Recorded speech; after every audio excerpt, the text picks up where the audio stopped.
Alex, c'est une sacrée désillusion, une sacrée claque ce soir. Oui, très grosse claque, hein. C'est difficile quand on a la chance, enfin quand on a la chance, on s'est donné la possibilité de mener 2-0 plutôt tranquillement et puis voilà, il s'est passé ce qui s'est passé. On a littéralement explosé malheureusement. Ce qui ne vous arrive pas ou quasiment jamais. On a souvent loué votre solidité, votre solidarité, etc.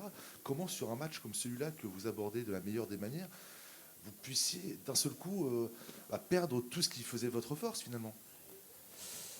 De l'extérieur, j'ai le sentiment qu'on a un petit peu manqué d'humilité une fois que l'on a mené 2-0 avec des petites choses qu'on n'a pas forcément l'habitude de faire, parfois des gestes parasites. On a eu tendance aussi à se désorganiser, à perdre notre structure dans le jeu, dans le système.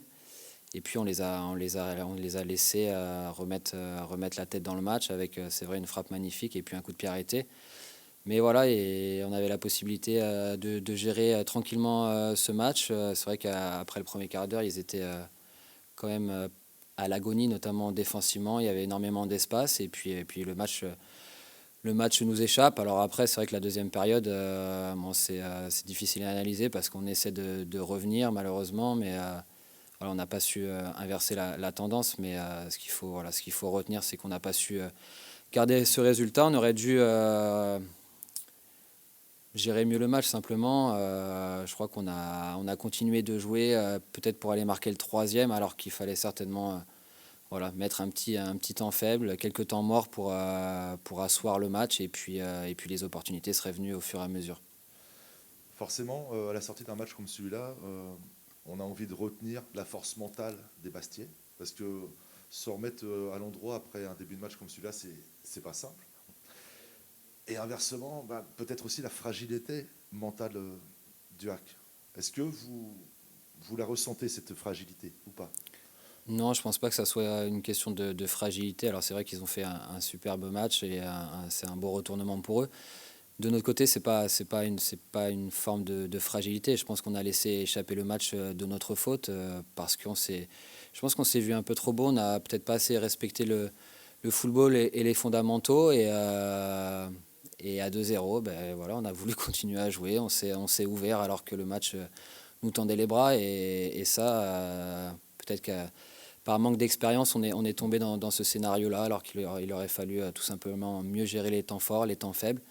Et puis simplement, je crois qu'on a rendu le match un peu foufou et on est les seuls responsables de ça. Et voilà, malheureusement, on peut s'en prendre qu'à nous. C'est encore une occasion de manquer. Souvent, on se dit, ah bah tiens, une victoire ce soir, et le hack revient à un point d'Auxerre. Et les semaines se suivent, et il y a toujours ces occasions ratées. Au bout d'un moment, vous ne craignez pas que, à force de laisser filer ces occasions, que l'opportunité de rester au contact du top 5 s'éloigne définitivement? Si, bien sûr. Maintenant,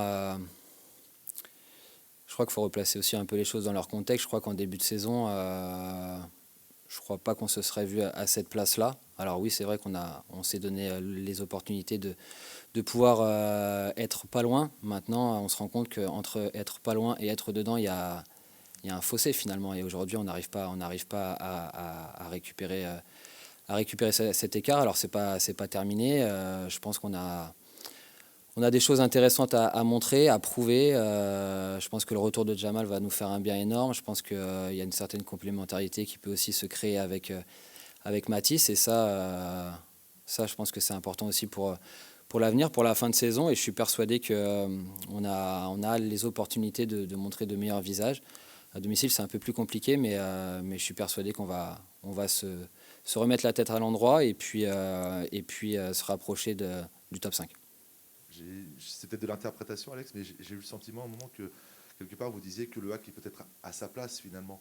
Pas dans les 5, pas loin, mais c'est l'interprétation ou Non, non, à l'heure actuelle, de toute manière, si on n'est pas dans les 5, c'est qu'on ne mérite pas être dans les 5. Le constat, il est simple. Entre ce qu'on produit, entre le jeu offensif qu'on pratique, notamment depuis le début de saison, c'est vrai on pêche de ce côté-là. Donc, on pêche dans l'animation, on pêche dans les automatismes.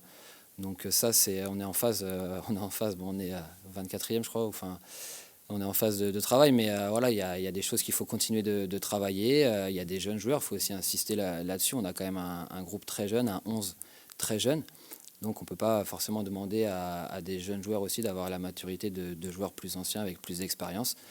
Parfois ça se paye, mais c'est le prix aussi de l'apprentissage, je pense.